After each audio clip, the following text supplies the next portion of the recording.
નમસ્કાર દર્શક મિત્રો, હું જપન શાહ, કાનમ એક્સપ્રેસ ન્યૂઝમાં આપનું સ્વાગત છે. જોઈએ આજના મુખ્ય અને મહત્વના સમાચાર. ભરૂચ શહેરના જેબી મોદી પાર્ક નજીક આવેલા ઝૂંપડાઓમાં અચાનક આગ લાગવાની ઘટના સામે આવી છે. આગ એટલી વિકરાળ હતી કે થોડા જ સમયમાં 5 થી વધુ ઝૂંપડીઓ તેની ઝપેટમાં આવી જતા બળીને ખાખ થઈ ગયા હતા. આગ લાગતા જ વિસ્તારમાં અફરાતફરીનો માહોલ સર્જાયો હતો. સ્થાનિક લોકો દ્વારા તાત્કાલિક ફાયર બ્રિગેડને જાણ કરવામાં આવતા ભરૂચ ફાયર વિભાગના 2 ફાયર ફાઇટર ઘટના સ્થળે રવાના કરવામાં આવ્યા હતા.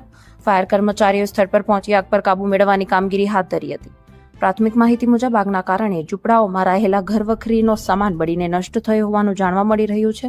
જો કે રાહતની વાત એ છે કે આ ઘટનામાં કોઈ જાનહાનિ કે ઈજાના અહેવાલ સામે આવ્યા નથી. આગ લાગવાનો ચોક્કસ કારણ હજુ સુધી જાણી શકાયું નથી. ફાયર વિભાગ અને સંબંધિત તંત્ર દ્વારા ઘટનાની તપાસ હાથ ધરવામાં આવી છે. હાલ ફાયર વિભાગ દ્વારા આગને સંપૂર્ણ કાબૂમાં લેવામાં આવી છે અને આસપાસના વિસ્તારોમાં આગ ફેલાતી અટકાવવા માટે કામગીરી હાલ ચાલુ છે.